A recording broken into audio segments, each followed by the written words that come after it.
नमस्कार दोस्तों, आज की कहानी है संस्कार। मेरी फाइल कहाँ रख दिया तुमने? कब से ढूंढ रहा हूँ। नाराज आदित्य की तेज आवाज बाहर बैठक तक आ रही थी। सास ससुर को चाय देती अनु भागकर कमरे में गई। पूरी अलमारी पलटकर बिस्तर पे फैली हुई थी। क्या ढूंढ रहे हैं आदित्य आप? बेवकूफ औरत, कब से आवाज लगा रहा हूँ, अब आ रही हो। मेरी लाल वाली फाइल कहाँ रख दी तुमने? आपने मुझे कब दी? आश्चर्य से अनु बोली। और ये क्या हालत बना दी कमरे की आपने? मुझसे बहस मत करो। फाइल नहीं मिली तो ये सब बाहर फेंक दूंगा। 1 मिनट रुकिए, मैं ढूंढती हूँ। इधर उधर अनु ने नजर दौड़ाई और बेड के पास ही फाइलों में दबी लाल फाइल मिल गई। अनु के हाथ से गुस्से से फाइल छीन आदित्य बिना नाश्ता किए ऑफिस चले गए। दुखी अनु ने भी सास ससुर को नाश्ता खिला रसोई समेट दी। अनु और आदित्य की शादी को कुछ समय ही हुआ था। इस तरह से संपन्न ससुराल देख अनु के पापा ने अपनी लाडली की शादी की थी। आदित्य इकलौता बेटा था घर का। एक बड़ी नंद थी जिनकी शादी हो चुकी थी। ससुर जी भी नौकरी से रिटायर हो चुके थे। किसी बात की कोई कमी न थी, लेकिन फिर भी अनु खुश नहीं थी। कारण आदित्य का व्यवहार था। जब मूड ठीक होता तो बहुत प्यार से पेश आता, और जब मन मुताबिक कुछ ना हो गुस्सा 7वें आसमान पे होता, और जो भी मन में आता बोल देता अनु को। सास ससुर कान में रुई डाल बैठे रहते। 1-2 बार अनु ने अपनी सास से कहा भी तो उल्टा अनु को ही सुनना पड़ा। मर्द तो ऐसे ही होते हैं, तुम मौका ही क्यों देती हो? शांत स्वभाव अनु घर में कलेश ना हो ये सोच चुप लगा जाती। बिस्तर पे लेटी सुबह की घटना के बारे में सोच ही रही थी कि फोन की घंटी बजी। बेमन से देखा तो सीमा का नंबर फ्लैश हो रहा था। आज अपनी प्यारी सहेली का नंबर देखकर भी अनु के चेहरे पे कोई खुशी नहीं आई, ना ही फोन उठाने की इच्छा हुई। थोड़ी देर बाद वापस सीमा का कॉल आया तो अनु ने ये सोचकर कि कोई ज़रूरी काम तो नहीं, फ़ोन उठा लिया। दूसरी तरफ हमेशा की तरह चहकती सीमा थी। कैसी है अनु? ठीक हूँ सीमा, तू बता कैसी है? चल तैयार हो जा, कल आ रही हूँ तेरे घर, 1 रात रुकूंगी। कुछ ऑफिस का काम तेरे ही शहर में निकल गया है। चल कल मिलती हूँ। और सीमा ने फ़ोन रख दिया। अनु को कुछ कहने या मना करने का मौका ही नहीं मिला। शाम को आदित्य घर आए तो गर्म गर्म समोसे और जलेबी लेकर आए। हाथों में समोसे जलेबी का पैकेट देख अनु समझ गई अभी मूड ठीक था आदित्य का। चाय नाश्ते के बाद अनु ने सीमा के आने की बात घर में सबको बताई। मूड अच्छा था तो आदित्य भी अनु की सहेली के आने की खबर सुन खुश हो गए। अरे ये तो अच्छी बात है, आने दो, और तुम भी तैयारी कर लो, आखिर पहली बार कोई आ रहा है तुम्हारे मायके से। आदित्य की बात सुन अनु को थोड़ी तसल्ली हुई और खुशी खुशी अपनी सहेली के आने का इंतजार करने लगी। अगले दिन सीमा आ गई।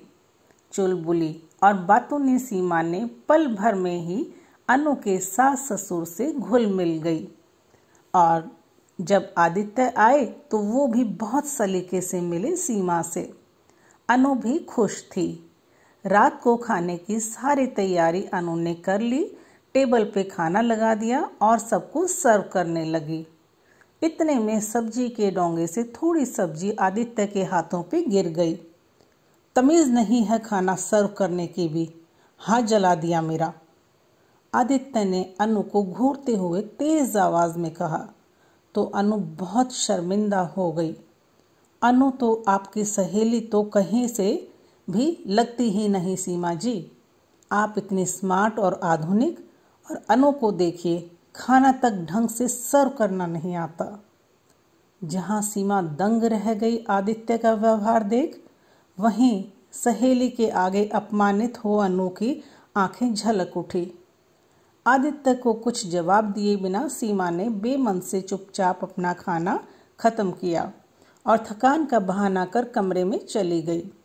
रात को सोते समय अनु कमरे में पानी रखने आई तो सीमा ने उसे गले लगा लिया। सहेली के गले लग अनु टूट गई और बिलख बिलख कर रो पड़ी। तू क्यों इतना बर्दाश्त कर रही है अनु? पढ़ी लिखी हो, गलत का जवाब दो और अपने हक और आत्मसम्मान के लिए खुद लड़ना सीखो अनु। कहना आसान है सीमा, करना उतना ही मुश्किल।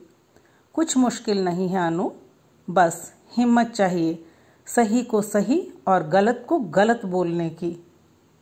बिना कुछ जवाब दिए अनु वापस चली गई। सुबह सीमा को भी निकलना था।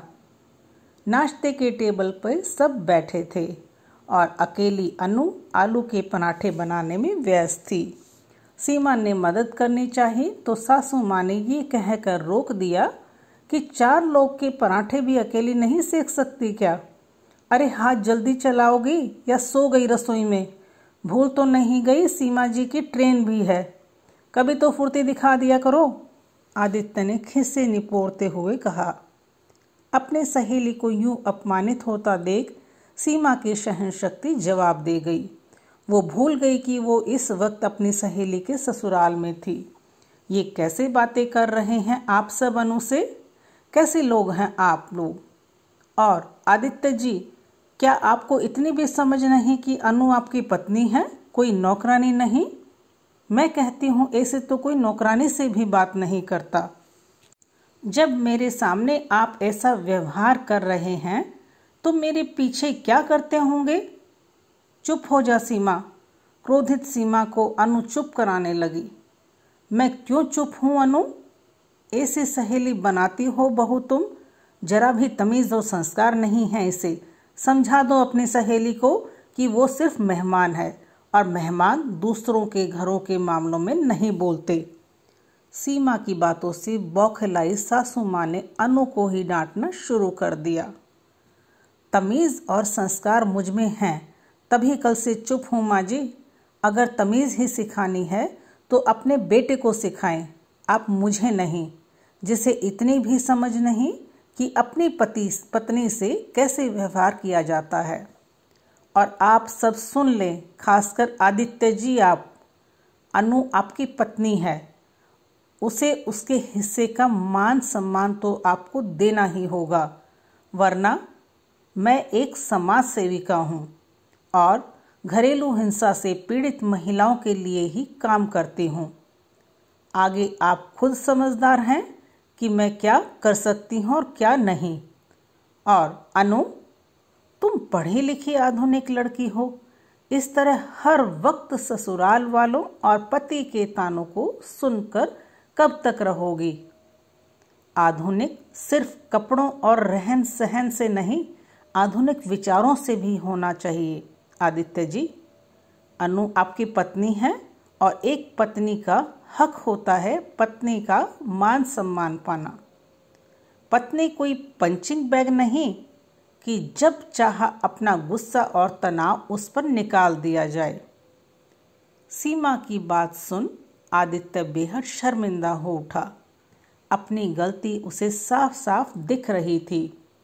सीमा तो वापस अपने शहर चली गई, लेकिन जाते जाते आदित्य को सच्चाई का आईना दिखा गई। साथ ही अपने सहेली के जीवन को वापस खुशियों से भर गई। दोस्तों, अगर आपको कहानी थोड़ी भी अच्छी लगी हो तो प्लीज़ वीडियो को लाइक करें, साथ ही कमेंट करें और वीडियो को शेयर भी करें। और इसी प्रकार की और भी कहानियाँ सुनने के लिए मेरे चैनल बेस्ट सोल स्टोरीज़ को सब्सक्राइब ज़रूर कर लें।